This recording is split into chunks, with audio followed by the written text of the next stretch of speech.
Welcome to this week's episode, guys, with the lovely Melissa. Just a quick note on the audio. We recommend that you turn it all the way up. There are subtitles as well if you prefer to watch us. Enjoy the episode, and we'll see you guys next week. Bye.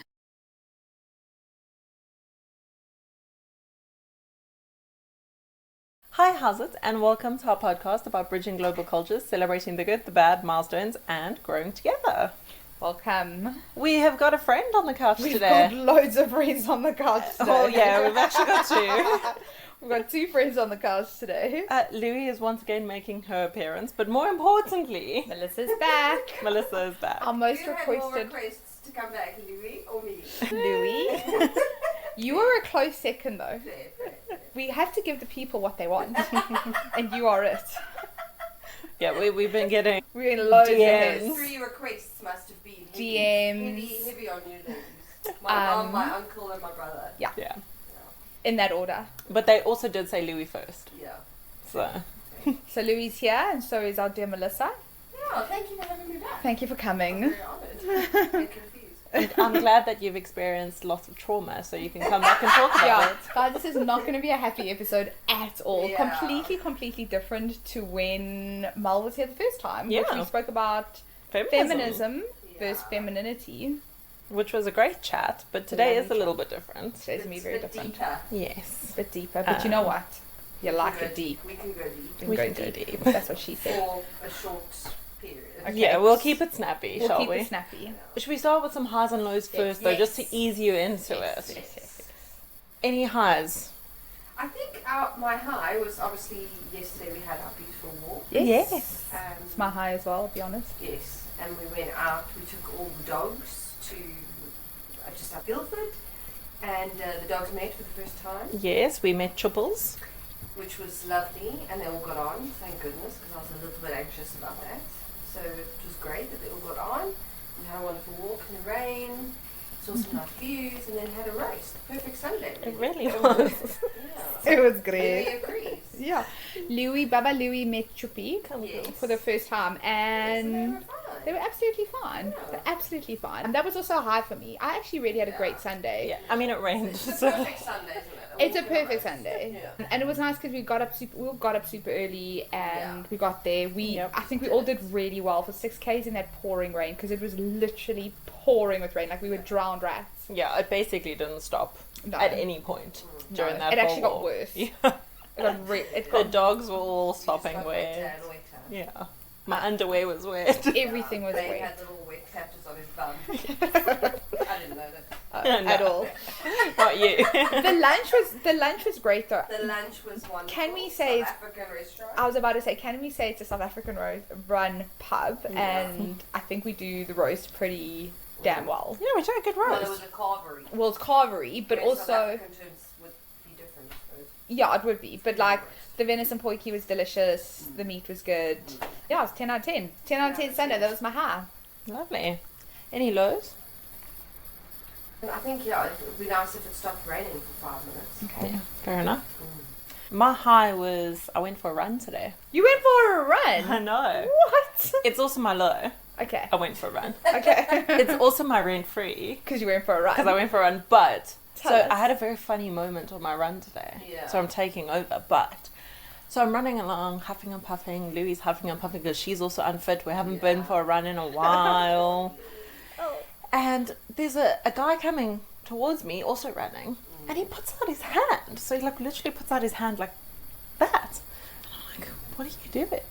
And then as I pass him, I realised that he was waiting, like it was a low 5.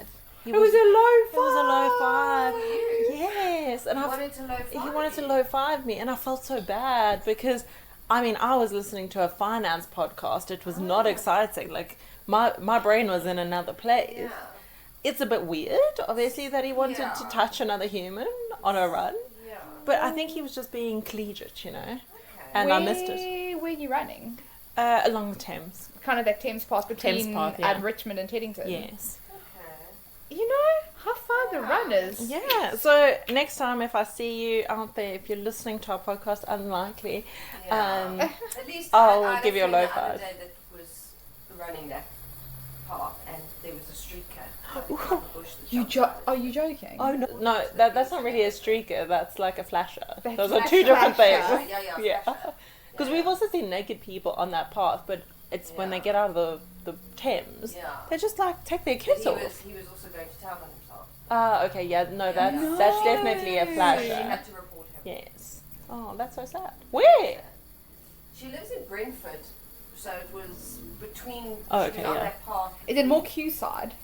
Yeah, I think so. Yeah, That's wild. that is crazy. I didn't think that happened along the Thames No. Path. Keep your wits about you. Keep your wits It's about really thick, you. she's a big runner as well, so she would. Well, that Yeah. would be quite invasive, like quite Yeah, not invasive. What is that word? Like quite not Just intruding, like Yeah. intrusive, Traumatizing. like traumatizing. Yeah. Like you're busy going, especially if you're a woman running by yourself. Already, Yeah. no offense, but we have to be a bit more vigilant. Yeah, So that's not nice. that is really unpleasant. Sorry. No, it's okay. Sort of the theme. It's the theme of how we go, Melissa. It's the theme of how we go. need to continue. My low is those who've been listening to this podcast for a while will know that the toe. We Oh, have the toe. something with the toe. Yeah. It is a corn, okay, on my toe, and I went to the doctor today. Bearing in mind, like I've had this thing for many years. I had it cut out Yeah, I in South think I've Africa. actually, had a go at it once. Yes. Ooh, that's Same exciting. thing. Yeah, I think, no, you did. You literally did, actually.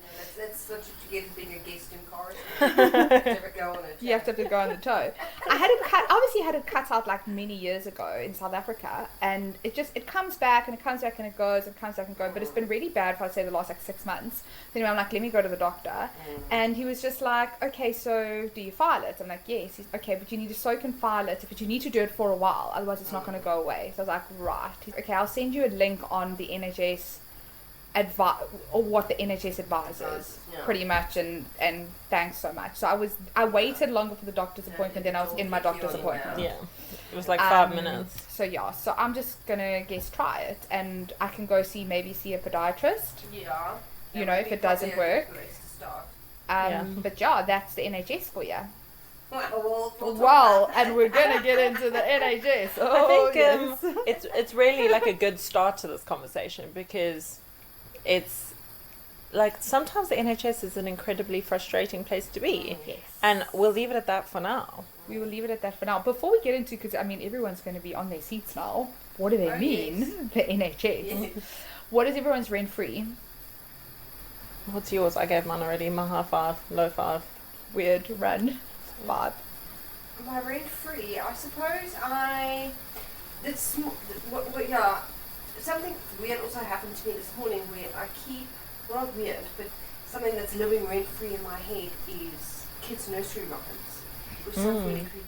No, they are Very creepy. But there's a nursery rhyme that I listened to 3 times this afternoon. Did you ever watch the movie The Snowman? No. Where the song goes like, singing in the sky. No. It's the most beautiful song. And I listened to it 3 times this afternoon, and it's so nostalgic. I was like, I don't know why as an adult we don't listen to more nursery rhymes that bring back happy memories of when we were children. Jeez. And that's living rent free in my head. Sounds a bit creepy, but It is a bit creepy. yeah. Yeah. Okay. So I don't It's play creepy the 'cause you nursery don't have rhymes kids. booming outside my house.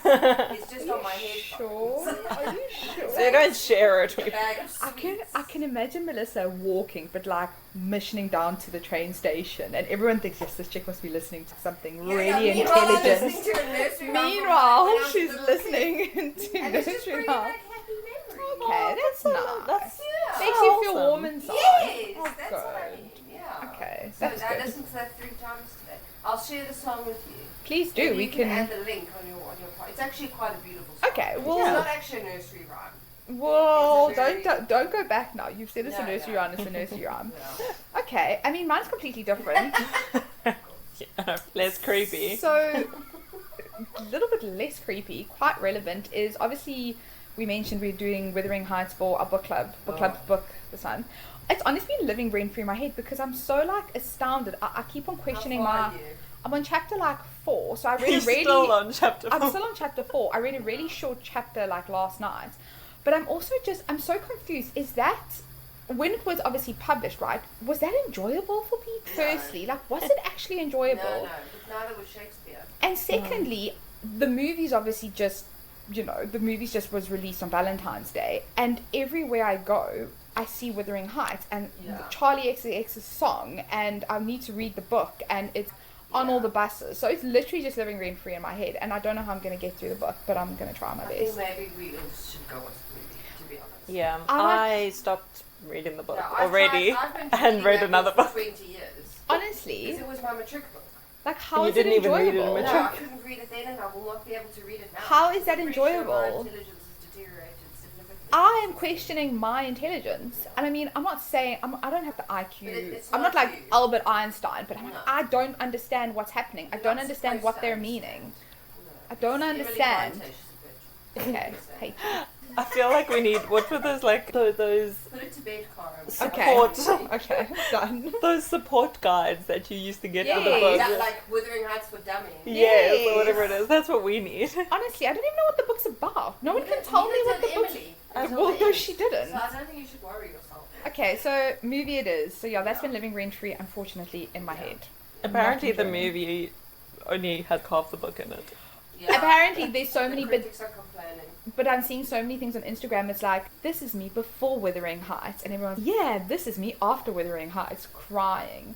Or it's like, oh, Like the same with a whole, Bridgerton. no, totally. And then I see like another reel where a whole bunch of women go and watch Wuthering Heights, and then they leave, and there's like wet patches on the seat. Yeah, I saw that. You know what I mean? I mean, Yeah, Jacob from Elordi. cinemas. To be honest, Jacob Elordi's stunning. Margot Robbie's Margot, yeah. stunning. Okay, shall we get into, because we've been nattering Sorry, for A good one. a good while. Why are we here? Why are we here? Well, firstly, Melissa has very kindly offered to give us some content. That's the first thing. Secondly, Mel has been through, I would say, life is a roller coaster. Doesn't even do it justice. Ronan Keating. Ronan Keating can't even write a song. Soon. He's our special guest, Love that not you. guy. That's Ronan. I wish he was the special guest. He's coming. Ronan, you can come in now. No, but in all honesty, I think Mel has gone through a fucking journey over the last, would you say, 6 On a months? dirt road. 5, 6 months? I feel like it's been a year. I feel like it's been a year. No, but I mean, when it's all, it's been a while, and I think it's quite important to discuss, because firstly, I think as women, we sometimes don't listen to our bodies, or we listen to our bodies, but then we underestimate what we're going through. Right? It's fine, it's anxiety, or it's fine, it's just a stomach pain, or it's fine, I may be bleeding for an extra week on my period, or whatever the case is, right? Yeah. And then secondly, for being new to this country and having to go through what you went through and having to navigate the NHS Yeah. is wild. So I think it's important for anybody listening, they might be going through something similar or have gone through something similar, and this could maybe be the edge, okay, well maybe I do need to go see a doctor, or maybe I do need to learn whatever. So with that teeing it up, anything else you'd like to add? No, I mean, you did an excellent summary of Mel's health and not wellness journey, because we've agreed that there's no wellness Yeah, in. just health. So let's start at the beginning. Yes. Take us back to the moment where you kind of thought, okay, shit's not right for Yeah. me at this stage. Yeah. Well, I'll go. Yeah. So I think it was also. I'll go back to a few months before the Event. event that happened, which we'll obviously talk about. So I've had, for many years actually, I've always had issues with my periods. Yeah. And I've had a lot of irregular bleeding and very, very heavy bleeding and a lot of painful periods. So I started to investigate this, and I went about a year and a half ago, and then they realized that I had a lot of polyps, so I had those removed. Yeah. And I thought that was solved upon, but it didn't. So then I went back again and I had a fibroid removed. And then I had the Marina coil inserted when I had a fibroid removed. And then about 2 weeks after that, we went on holiday to Greece. Yeah. This was now September last year. Yeah. It was like the Yeah. end of summer. Yeah. So I just I'd had this procedure, and I thought that, okay, this was now, hopefully the solution to my problems, but it wasn't. I was still bleeding heavily and having. It wasn't like once a month. It was just continuous. Oh, wow. clotting and bleeding Yeah. So hectic on and your body, pain. eh? And so I was just living with Nurofen, to be honest. I was probably pumping 6 to 8 Nurofen, like those extra things a day. So when we were in Greece, we were staying in the resort, and everyone in the resort got really violently ill. And at first, the immediate thing is you say it's the food, Yeah. Yeah. Well, everyone's in the same resort about the food. And then Herman and my husband one night even went for dinner, and it was somehow just targeting the women. That's so. So all the husbands were in All the the husbands restaurant. were in the restaurant eating dinner, getting doubles on all the desserts, and then they all started chatting that all their wives are sick in the hotel room, and I was violently sick, from top to bottom, just coming out all sides. Oh, And you're on holiday, not in and your it's hot. home. Yeah, and this went on for probably a good 2-3 days, coupled with still the bleeding and the pain. Oh, So Oh I was- my yeah, goodness! so I it's don't just- know actually It was what I've not done. it was not fun. no. But I got better, and then I had like a few days of my holiday that I could enjoy. And anyway, and then during the end part of my holiday, I started to feel this really strong lower abdominal pain. But again, because I had the Fibroids, the polyps. Yeah. it all sort of became one pain. Mm. You can And you really were popping Nurofen all And I day. was popping Nurofen, and I was on holidays. I was having a bit to drink, and so it all just became one pain. was it a different pain than what you experienced, or were you like at that stage because you've been in pain for so long? It was like, oh, okay, it must be the same thing, or must Yeah, be it was what a I've. different pain, but the problem is with pain, when you're just so accustomed to, and I have, with my period pains, they're so bad that I'll vomit from pain. Yeah, so you. So it's that's not what you- unusual. I'm Yeah. not accustomed to pain. Even. Yeah, it's not I mean, unusual. problematic. Yeah, and it sounds awful, but I almost expect pain, which is a bizarre thing to even say.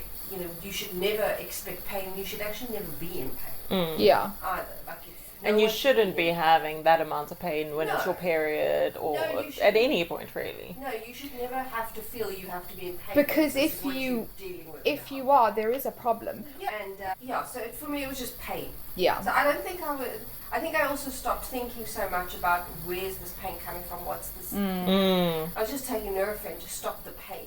And Yeah. also, lower abdominal pain could be lots of different things. Oh my gosh, guys, we're women. That area it is could be like annoying. anything. Yeah. Guys, it could be a bit of IBS. It could be you've Yeah. got You- trapped gas. yeah. It could be. Let's be honest. Like, how many times? I don't think men realize how much stomach pain women actually go through. Yeah. Because if it's not a period, it's something that you've eaten, Yeah. or you know what I mean. It's ovulating. It's ovulating or whatever. Yeah. So you're kind of just like, if there is a pain, you're like, oh, okay, get on with it, Yeah. like It's whatever. always just some degree of pain. Yeah. Yeah. No, 100%. So yeah. So anyway, so I did think. My husband said to me, "Do you not think you should go to the clinic here?"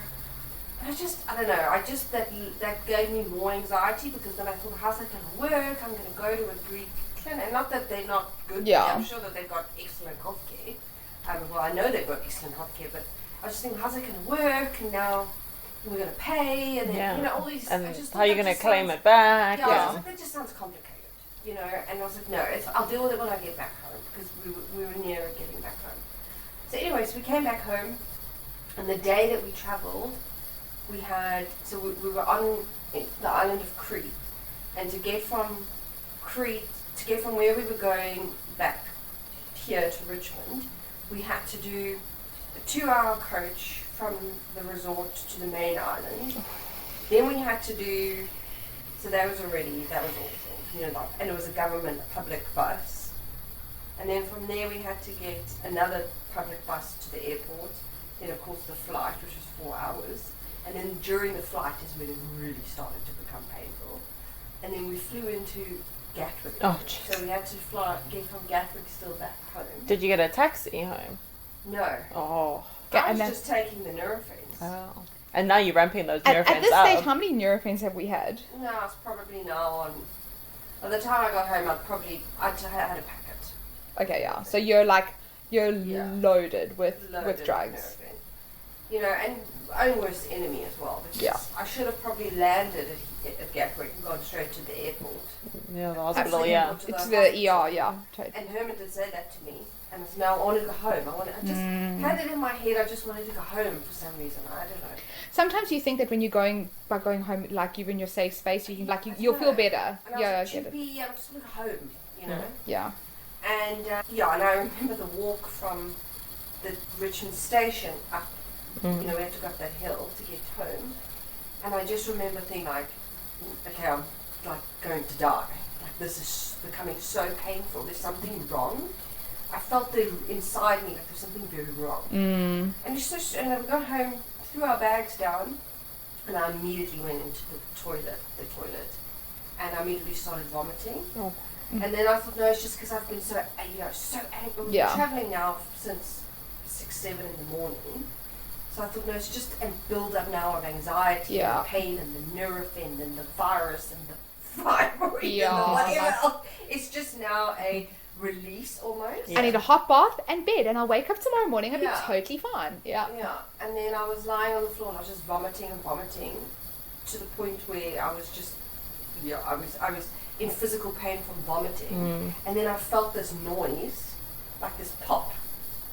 And then, but I don't know if I heard that in my mind or if that's real, because the surgeons later on told me a different story. But anyway, so then I just immediately shouted to Herman, you need to get an ambulance.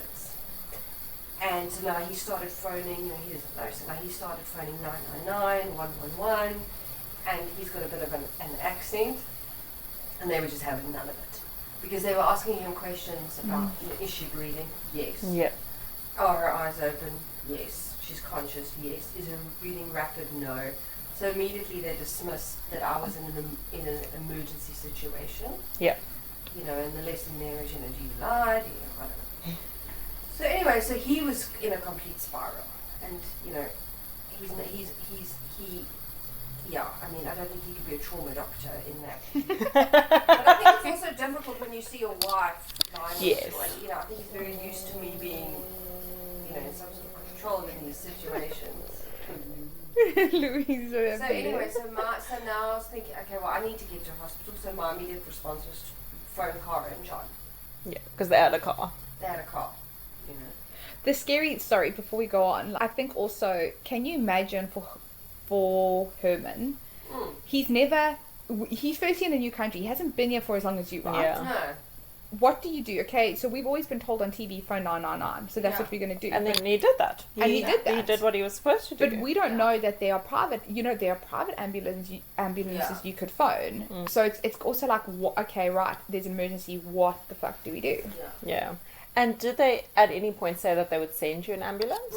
At all? No. They told us to get to our nearest train station. And why did they not want to send an ambulance? She went unconscious. Because she wasn't unconscious. You weren't, because you weren't unconscious. Yeah, you weren't unconscious. No.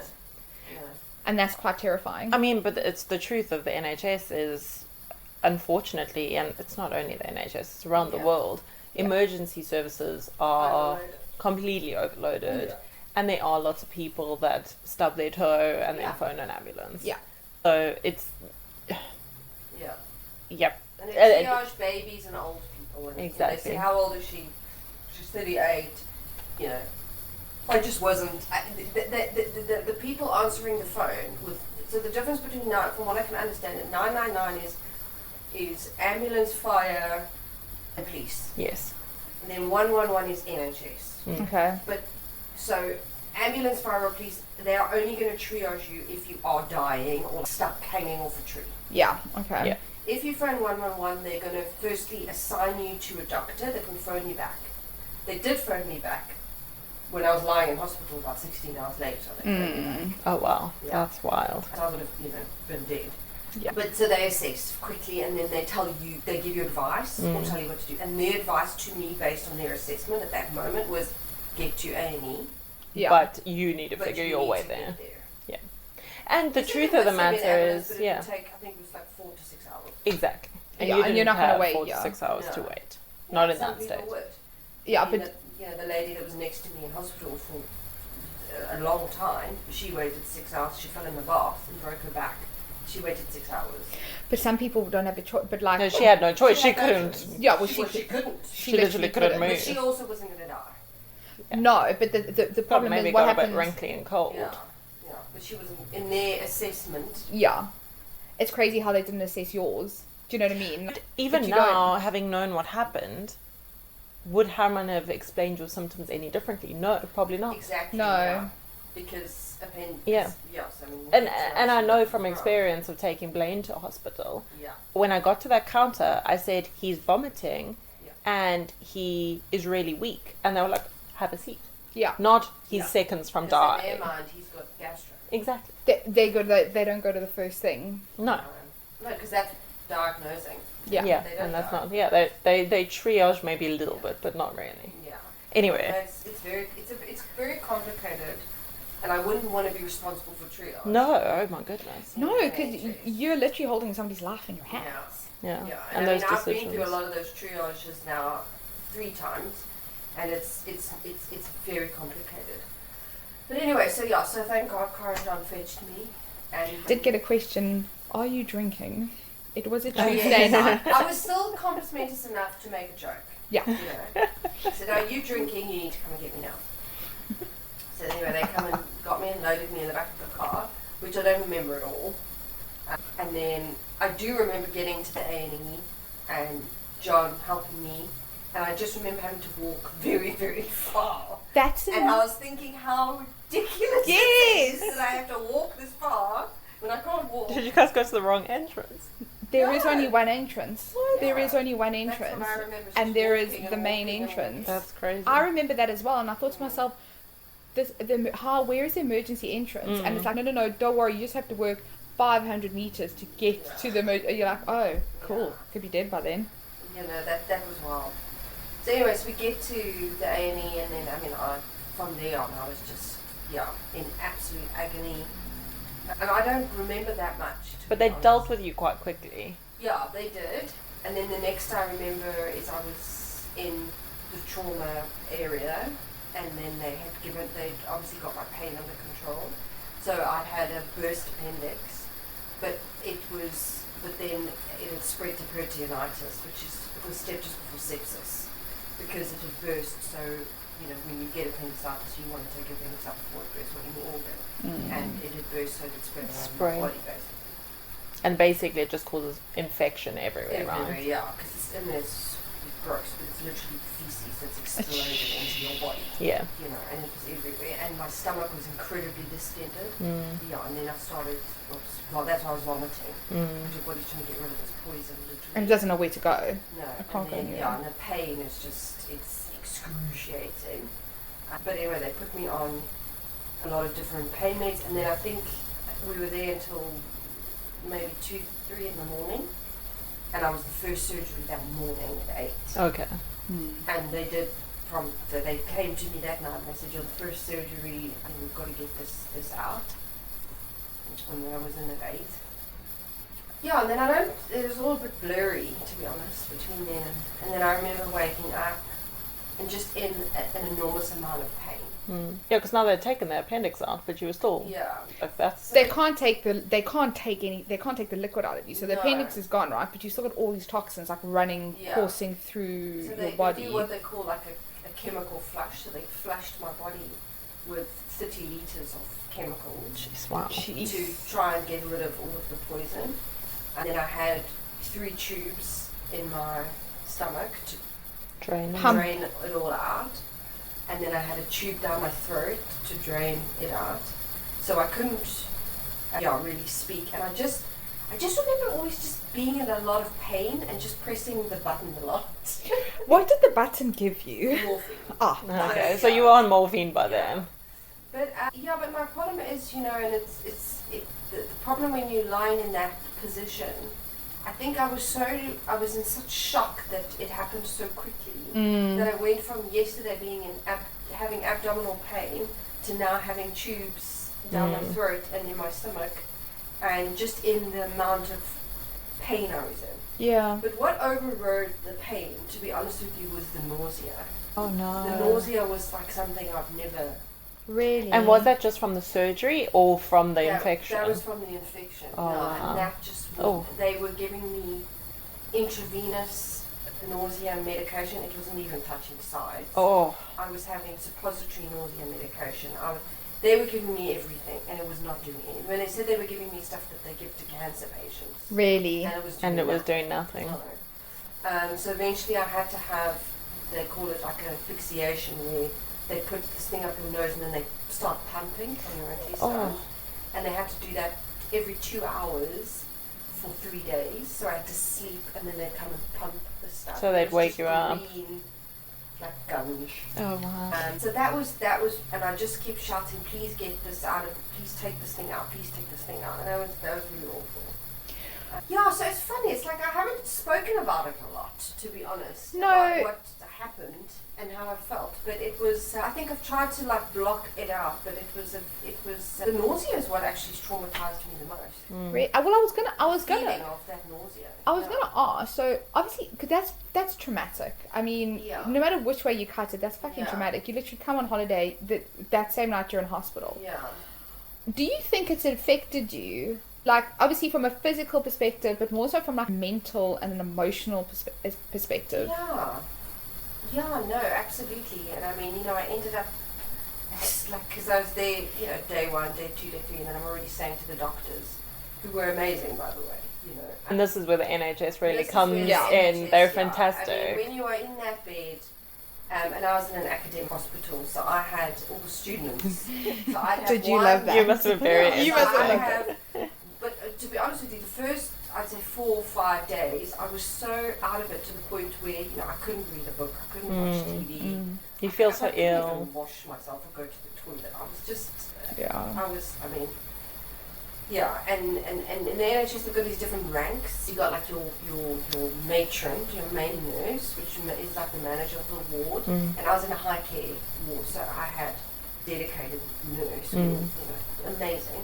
And then you have your nurses, and you have your nursing assistants, and they're the ones that do, a lot of dirty work. Yeah, washing you. And Washing me, and and just I remember one night, because this also comes with a level of anxiety. Yeah, I was That about to you're say. lying in this bed, you can't move, and you're in pain, and you also don't necessarily feel like you're getting better. no, I didn't feel like I was getting better. The first week I didn't feel like I was getting better. I think I read the Riot Act to him a few times. I was not feeling better at all. Because they had to asphyxiate me about 2 or 3 times. The nausea was not going away. Oh. So, I remember the one night there was the nurse assistant and a Muslim lady. And I just said to her, please don't fly, please sit with me. And she actually did. She sat with me, Really? she couldn't for a long time. Yeah. Like, she sat with me for a good half an hour or so. That's I all. just was telling me stories because I was so anxious. And that is the one thing I did keep asking for, something to help me sleep and anxiety medication, and they wouldn't give me anything. Yeah, because almost like, wouldn't it be better just to sedate you Well, yes. for 4 days? Yeah, that like I would don't be need- ideal. Yeah. But then But also- they're not into that, eh? No, they will not give me any medication at all for that because they said that's a different department. Psychotherapy or whatever. So I was suffering quite a lot with my mind. And having Yeah. to be Yeah. like, I have to lie here now. And look, I didn't have a terminal illness, and there were some people around me that did. Yeah. When you're surrounded by that, and because of the ward I was in, I was surrounded by quite a lot of terminal illness. And the NHS was a lot of 6 of us in a ward, so you could hear everything was going on because it was just separated. Yeah. And then, the lady opposite me, she had terminal bladder cancer, Wow. and then so Which is traumatizing in its own right, being around people I literally like took the that. word out of my mouth. Like, Yeah. you can kind of see the Grim Yeah. Reaper poking his head around, Yeah. into the No, ward. absolutely, and it just Yeah. makes you put everything into perspective. Really, I suppose that's the main thing when you're sick. Yeah. It's like we stress over, literally spilled milk where, like have perspective. Totally. Was there a moment where you were like, I think I'm going to die? Yeah, no, for sure. And it wasn't actually that night when I was in trauma. It was when I was lying on the floor in my house. I thought something was severely wrong with me. Really. I thought that was either like not a heart attack, but that popping sound that I heard was almost like I thought maybe my ovary had exploded or something because of the fibroid. Yeah, again, you still thought. Yeah, because you It was still. clinically very wrong with me, Yeah. which is why I was bleeding, because I'd also been bleeding so heavily, and the marina coil that I had inserted had fallen out. Yeah, so Oh you, my it could have been. gosh. So So I thought maybe I've got like ovary cancer Yes. or something like that. did you know? Did you know it was your appendix? No. When did you? I only knew that When they told you. when, I think it was that like 2 or 3 in the morning when the trauma doctor came and said we go. Because I think when I went in after you saw me go in, Yeah, because they wheeled me in, didn't they? yeah. I think they did a whole lot of scans and stuff. But they gave me so much pain medication I just passed out. So I don't remember all the. But I think I had an MRI and Yeah. a full body scan and stuff. And then I sort of like woke up and they said, "It's your appendix. We've got to get your appendix out." Okay, so you were probably still thinking, okay, well, it's my I didn't uterus. know. I just thought that my stomach was like out here. Yeah, I remember that. So I thought, Well, you couldn't sit. You couldn't sit. no. I Like couldn't sit. you could not sit No. at all. No. Like you just you had to No. like be. And then I remember they gave you a chair, a wheelchair to sit in, and you were like, I can't sit. No, I couldn't sit. It was agony to sit. Absolute agony. But no, they were. And then after I had my surgery, the irony, of course, was my doctor was Dr. Padiopoulos. It was Greek. And he said, the Greek health system really isn't that bad. You didn't have to put yourself through. And I said, no, really, Dr. Papadopoulos is nothing against you. Please look after me. Love So Greece. lately, I love Greece. Baklava. Yeah. Can't wait to go back. So and he said to me, your appendix burst at least 4 days ago. Wild. But you probably didn't feel it because you were I chowing. said, how did you not feel that? He says, you must have a pain threshold. So I became a little bit of like the ward study, I think, where they were sending a lot of the students. Because you were so Which I was interested. quite happy with, to be honest, because the more, 21-year-olds looking at me In that whilst in stage. my robe, the better. So, I had a lot of students coming and inquiring, and then they also put me on a trial, like a university trial, that they wanted to test people that had this very specific infection, which I still am on it, because I It's had like to a do long-term. certain antibiotics and then see how my treatment is. Okay. And then so I was in there for 10 days, 10 days in the high care, and then I came home, and then I was obviously off work. My work was very, very, very Yeah. small too. And then I started vomiting again. And severely vomiting, and then so I had to go back to A&E, and then went through the triage thing, started that process. Again. But there you were sitting and waiting. Yeah, and vomiting. And there I had a bowel obstruction. And that was from the peritonitis. Peritonitis, yeah. So it's basically because when you have that level of infection, your bowels can just stop working. Oh, wow. And then it can cause like knot. Like in a vacuum, like a hose. Yeah. When you Like a little do that When twist it's like- almost, in a yeah. hose, it's like that in your intestines. So the options were back in hospital and stick the thing down my nose again and pump every 2 hours to try and pump the air through your intestines so that it starts working again. Or surgery. That must have been quite traumatic to have to go back. Yeah, and I was Especially just you shouting, knew. please, not the tube, Yeah. not the tube. And they were like, well, That's the option. that's the treatment. It's A or B or C, and all of them And are the even tube. with the surgery, you would have ended up with a tube. You just would have been sedated. Yeah, but the tube is putting that in because they have to go through your nose like this and then push it at the back of your mouth and then you immediately sort of gag. Oh, So, and then it sits in for a few days. You have to sleep with this thing. And then they pump every 2 hours and then again. They pump, they come but luckily the pumping worked and then I was fine. But I think it was the trauma of having, so I was in charge, we were waiting like all day at hospital, and then like 6, they said, we have to admit you. And, I thought they were just going to send me on my way with an accident or something. So I didn't pack anything. I mean, I was in, so that wasn't very nice to have to go back. But luckily then I was only there for 3 nights. And then they sent me home saying, look, this could keep coming back and then we'll have to operate. But thank God It didn't, it yeah. didn't. yeah. And then Yeah, and then I just had to slowly recover. How long do you think it took you before you fully like, okay, I have recovered from this? I'd say after that last bowel obstruction, probably a good month. Yeah. Yeah. Yeah. Walk just even now when I still have like hiccups or if I sneeze, I can still feel the pain. Hey, that's Yeah. interesting. Yeah, I can still feel it. For those that don't know what appendix pain feels, because the problem is now, right? Every time. Every time I get a stomach ache, I'm like, Feels like is it severe my constipation. appendicitis? Is it my Interesting. appendix? Yeah, severe constipation. Okay, severe constipation, but And you're it's not on constipated. your right hand side, right? It's here. Yeah, right. That's left. Yeah. Left. Yeah, left hand side. Lower left. Lower Lower left. left. So what is it? I think it's supposed to be 7 centimeters and then 7 Yeah. centimeters. So if I even press now, I can still feel sore. That's so Yeah. wild. Okay, so left Okay, hand side. everyone, left hand side, 7 Seven centimeters. to the left, 7 centimeters severe down. constipation. And the strange thing is it happens mostly, for some reason, with women between the age of 35 to 45. Oh really? Oh shit! So I've got 6 years there. I think I've still got my appendix, but it also it's You- random, I think right? you'll know if you didn't have it. Yeah, Yeah, yeah, it's like Yeah. random. But Like the you, trick is to get it taken out before you get peritonitis. The peritonitis is what caused me the complication. yes, Which is from it bursting. From it bursting, yeah. But- Because Herman had his appendix taken out a few years ago, and it was Yeah, and he was been fine. going out fine. The reality is, if you were older and unhealthy, you would have probably died. Yeah, Let's be Yeah. honest. I mean, Yeah. that's how severe it was because I think they were worried your infection levels were just not coming down. yeah. And my that leads infection to- levels at one point were like 120, and your normal blood infection count should be like 2, 3. Yeah. And also for days it just wasn't changing. No. It It was just wasn't. staying at 120 odd.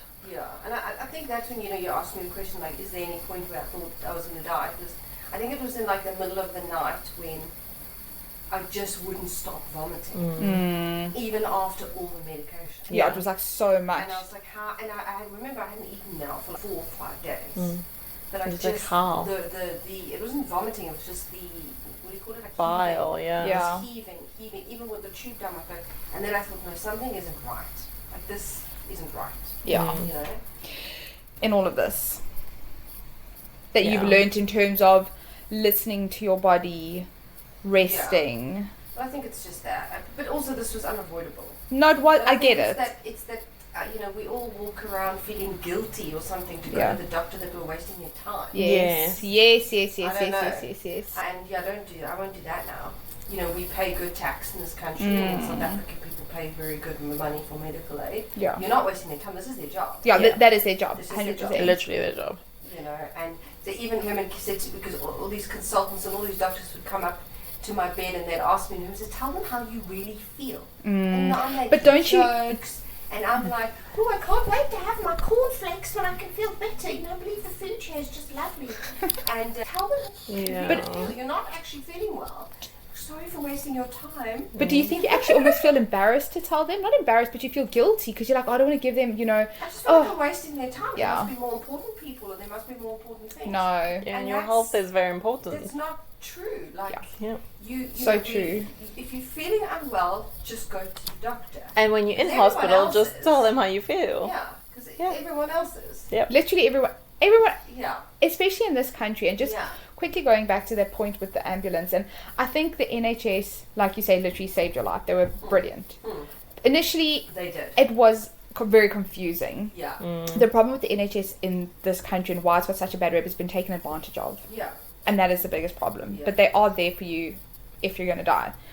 I think they're taking advantage of, but I also think that they're lacking. Their system is lacking. There's just Yes. there's no And also infrastructure. prevention of issues is lacking. Yeah, Yeah, totally. preventative they- healthcare yeah, is So they're waiting for people to be sick, not Yeah. to get sick. exactly. Yeah, I get that. Yeah. And with my condition is different. No, yours was an But emergency. if you're overweight, really overweight, for example, and I know the NHS are doing a lot of work around that, or if you've got a heart condition, or things like that, like the waiting times are very long, so they end up often, I think, with Emergencies that they emergencies shouldn't that have. shouldn't be an emergency. Exactly. Well, yeah. the preventative stuff has only just started happening, right? So Yeah. John, when he turned 40, they messaged him for his MOT. Yeah. Same thing with Dave, Yeah. Herman as Prostate well, cancer, prostate, yeah. all of that. So they Bowel start, cancer and but all those. but that has only been a recent sort of initiative, Yes. right? Yeah. You've got all the, That takes resources and money as well. Hey? Well, Yeah. there is a massive population of 75 plus, and that's where, you know, a lot of the resources are going. And that's Yeah. fair enough, and as it would, right? Yeah, and an increasingly aging population as well. Yeah. And I think also we see it from a South African perspective with private healthcare.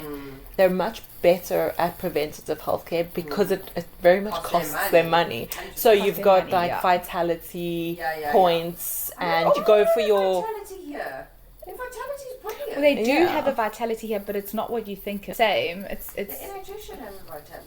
but think there of think of the money. Where are we getting the money from? Every second week we're hearing the NHS wants more money or the budget's being cut, and where they're cutting the budgets. Yeah, I mean, they're just borrowing money. Exactly. Yeah, And that all exactly. costs money, and that's why in South Africa, your Discovery, the medical aid companies are making so much cash. Oh, but they're definitely charging, are. right? What's the And they're percentage charging. of South Africans even on medical aid? I think it's only like 25%. Yeah, Because exactly. it's It's so really shocking, expensive. actually. Yeah. So you think, all South Africans have medical aid? They did. No, They did. they And there's don't. also a national healthcare there that is completely crippled. Yeah. But I think two things. One is the wildest thing when you leave hospital is they're just like, okay, you can go home now.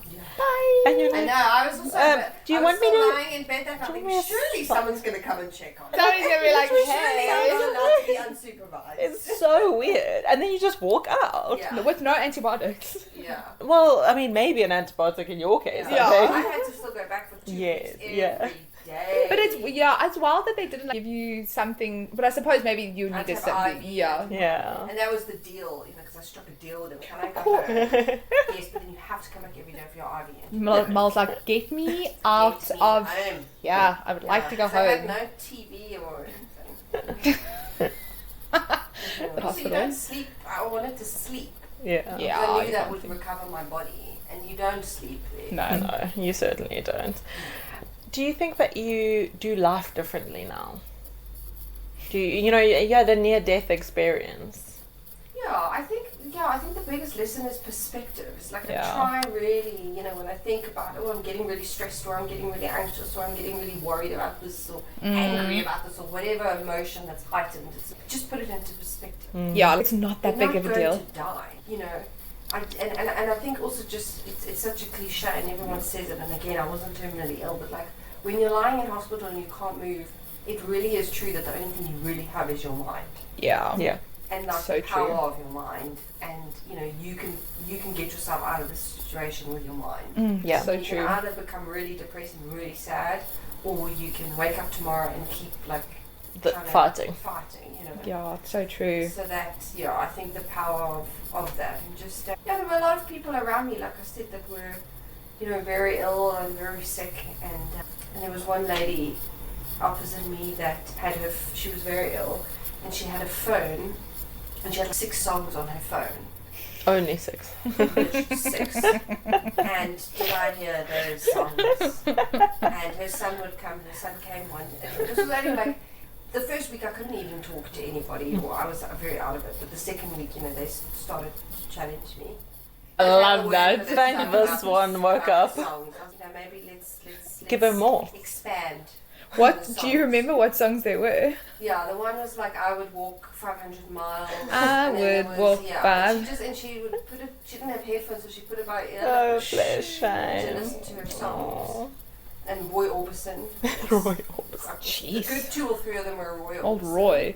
Lady in Yeah, red. And then we had 2 volunteers come in, one with a guitar. Oh, that's singing. nice. That was really emotional. Aw. And then another lady with a dog. Oh. Yeah. But that was maybe you could have wonderful. gone, Yeah, no? Lou would actually be an I'd be amazing hospital dog. Terrible hospital dog. Look at me. I'd walk And all over the joy patient. that came from some I people can that had been imagine. lying there for months. So I think you could even find happy moments lying in a hospital bed when a dog comes. And Yeah. the And- outside world. You think it's like so cliche, but it's so lovely to have that connection, and that like pets are amazing, Oh and my animals gosh, are I was amazing, amazed and to music see is that. amazing. Yeah. And these are the things that connect us and bring out so much emotion in all of us. And yeah, I even think in there's that so much small in that. space, I think that's why people in prison, they're in this. I mean, it's very different, but they're in this small space and they do with it what they can. Yes. And it's the same like when you're in a hospital bed and you're confined. It's like the little things, I mean, I remember there was a guy that used to come around and do the breakfast in the mornings, this man from Pakistan, and he used to speak so loudly. Cornflakes, tea, coffee, and like everyone just, but he was so happy. But that also And makes it just you brightened your happy day. as well. Yeah. You were excited for cornflakes. Yeah, and Eventually. just that cup of tea, when I could eventually, after like day 5, I could have my first cup of tea, and I'll tell you, I've never That cup of tea. you know, and I had a bowl of cornflakes. Was it And that delicious? was the first time. I mean, I lost what? I've put it all back on now, but I lost 8 or 9 kilos. Yeah. Well, you weren't eating, you were just vomiting. No, just vomiting. Yeah. I mean, who needs Ozempic? Who needs the Zims and the Goss? Yeah, and the old goes. So, this is your moment for anyone who's listening to this. Give us a nugget. Give us a nugget. If you maybe ignoring your health or mental Yeah. well-being, what is it? I think what we've just said is like, you are worth it. Yeah. You're not wasting anyone's time. Yes. Don't be embarrassed to Don't speak be up. embarrassed. And like we said it at the beginning as well, like women do seem to, for some reason, have this really high pain threshold. I think we are Yeah. born with it. Yeah.